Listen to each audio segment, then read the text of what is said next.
Disease causing micro organism in animals. यानी आज हम लोग पढ़ेंगे ऐसे माइक्रो ऑर्गेनिज्म जो पशुओं में रोग का कारण होते हैं। तो देखिए, several microorganism not only cause disease in humans and plants but also in other animals. बहुत सारे ऐसे माइक्रो ऑर्गेनिज्म हैं जो केवल मनुष्यों में ही रोग नहीं फैलाते या केवल प्लांट में ही रोग नहीं फैलाते, बल्कि वो पशुओं में भी रोग फैलाते हैं। For example, anthrax is a dangerous human and cattle disease. देखिए, एंथ्रेक्स जो है बहुत ही खतरनाक रोग है। ये मानवों में होता है, पशुओं में होता है। काउज्ड बाय ए बैक्टीरियम, जो कि एक बैक्टीरियम द्वारा होता है। Foot and mouth disease of cattle is caused bye A virus. पशुओं में जो मुंह में जो रोग होता है या उसके पैरों पे जो रोग होता है वो वायरस के द्वारा होता है। Robert Koch discover the bacterium. Robert Koch ने एक बैक्टीरियम की खोज की जिसका नाम है बेसिलस एंथ्रासिस, विच काउज्ड एंथ्रेक्स डिजीज, जिसके कारण एंथ्रेक्स रोग होता है। Disease causing micro organism in plant. अब समझेंगे ऐसे माइक्रो ऑर्गेनिज्म के बारे में जो पौधों पर रोग का कारण होते हैं। तो देखिए, several microorganism cause disease in plants. बहुत सारे माइक्रो ऑर्गेनिज्म हैं जो पौधों में रोग का कारण होते हैं, like wheat, rice, potato, sugar cane, orange, Apple and other. देखिए, बहुत सारे ऐसे माइक्रो ऑर्गेनिज्म हैं जो वीट में, राइस में, पोटैटो में, शुगर कैन में, ऑरेंज में, एप्पल में और बहुत सारे ऐसे पौधे पर ये रोग फैलाते हैं। The disease reduce the yield of crops. देखिए, रोग होने से क्या होता है, पौधे में उत्पादन जो होता है वो घट जाता है। See table 2.2 for some such plant disease. देखिए, टेबल पॉइंट 2 में कुछ पौधों के रोगों के बारे में बताया गया है। They can be control by, जिसको कंट्रोल किया जा सकता है यूज ऑफ सर्टेन केमिकल्स, कुछ निश्चित केमिकल का प्रयोग करके, विच किल द माइक्रोब, जो कि माइक्रोब को मार देता है। देखिए, टेबल 2.2 पर देखते हैं। Some common plant disease caused by micro organism.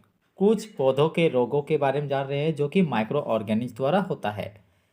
तो देखिए, सबसे पहले यहाँ पहला कॉलम में जो जिक्र हुआ है वो है प्लांट डिजीज के बारे में। दूसरे कॉलम में जिक्र हुआ है माइक्रो ऑर्गेनिज्म जिससे ये फैलता है, और तीसरा मोड ऑफ ट्रांसमिशन, किस द्वारा ये फैलता है। तो देखिए, सबसे पहले हम लोग बात करेंगे साइट्रस कैंकर के बारे में। साइट्रस कैंकर जो होता है वो बैक्टीरिया द्वारा होता है और यह एयर द्वारा फैलता है। दूसरा माता है rust of wheat. Rust of wheat ये फंगी द्वारा होता है और ये फैलता है एयर द्वारा और सीड्स के द्वारा। तीसरे में आता है येलो वेन मोसाइक ऑफ भिंडी, जो कि वायरस द्वारा होता है और ये इंसेक्ट के माध्यम से फैलता है। Food poisoning. तो देखिए, फूड पॉइजनिंग क्या होता है। Boojho was invited by his friend to a party. Boojho को उसके एक दोस्त के द्वारा पार्टी में आमंत्रित किया गया। And he ate a variety of food stew, और उसने कई प्रकार के भोजन के प्रकार को खाया। On reaching home he started vomiting. घर जाके वो वॉमिटिंग करने लगा, उल्टी करने लगा। And had to be taken to hospital, और उसे अस्पताल ले गया।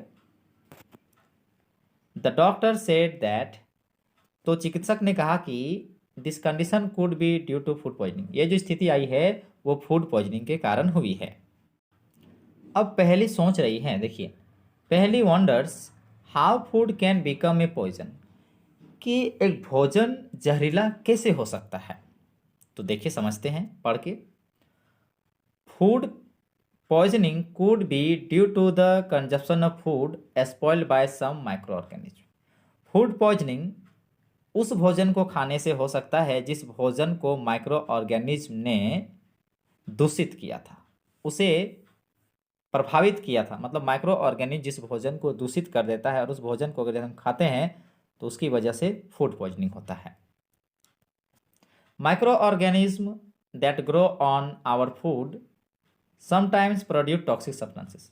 माइक्रो ऑर्गेनिज्म जो हमारे भोजन में बढ़ते हैं, कभी वो क्या करते हैं, कभी कभी वो हमारे भोजन में जहरीला पदार्थ उत्पन्न करते हैं। These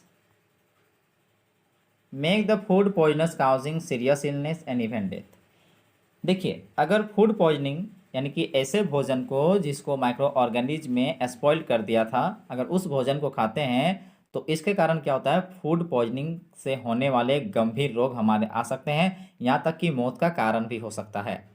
so it is very important that we preserve food to prevent it from being spoiled. इसलिए हमारे लिए बहुत ही महत्वपूर्ण हो जाता है कि हम भोजन को संरक्षित करके रखें, उसे इस प्रकार रखें कि वो बर्बाद ना हो, उसे माइक्रो ऑर्गेनिज्म स्पॉइल्ड ना कर पाए। Food preservation. देखिए, अब हम लोग समझेंगे फूड प्रिजर्वेशन, कैसे भोजन को अच्छा से रखें कि माइक्रो ऑर्गेनिज्म उसे स्पॉइल न कर पाए। तो देखिए, इन चैप्टर फर्स्ट में हम लोगों ने we have learned about the method use to preserve and store food grain. देखिए, चैप्टर फर्स्ट में हम लोगों ने यह सीखा था कि कैसे भोजन के जो अनाज होते हैं उसको किस तरह प्रिजर्व करके और स्टोर करके रखेंगे। How do we preserve cooked food at home. अब बात उठता है कि पके हुए भोजन को घर में हम किस प्रकार प्रिजर्व करके रखें, किस तरह सुरक्षित रखें। You know that bread left unused under most condition is attacked by fungus। जैसा कि आप जानते हैं कि ब्रेड को अगर बिना यूज का छोड़ दें और यदि वो नमीदार स्थिति में रखते हैं तो उस पर फंगस का प्रभाव पड़ता है। Microorganism spoil our food. Microorganism क्या करते हैं ना, हमारे भोजन को बर्बाद करते हैं। Spoil food emits bad smell and has a bad taste and changed colour. देखिए, जो स्पॉइल फूड होता है, जो भोजन बर्बाद हो जाता है, उससे बुरा स्मेल आता है, उसका टेस्ट भी बुरा हो जाता है और यहाँ तक कि उसका रंग भी बदल जाता है। Is a spoiling of food a chemical reaction. तो क्या ऐसी स्थिति में हम यहाँ बोल सकते हैं कि भोजन जो स्पॉइलिंग हो रहा है, क्या वो केमिकल रिएक्शन है? पहली बाउट सम मैंगोज। पहली ने कुछ आम खरीदी, but she could not eat them for a few days. मगर कुछ दिनों तक वो नहीं खाती है। Later she found that they were spoiled. बाद में क्या पाती है कि देखिए आम खराब हो गया है, एंड रॉटन, और सड़ गया है। But she knows that the mango pickle her grandmother makes does not spoil for a long time. परंतु वो जानती है कि उसकी दादी माँ जो आम की अचार बनाती है वो बहुत दिनों तक बर्बाद नहीं होता है। सी इज कन्फ्यूज्ड। अब वो कन्फ्यूज में है कि ऐसा क्यों होता है।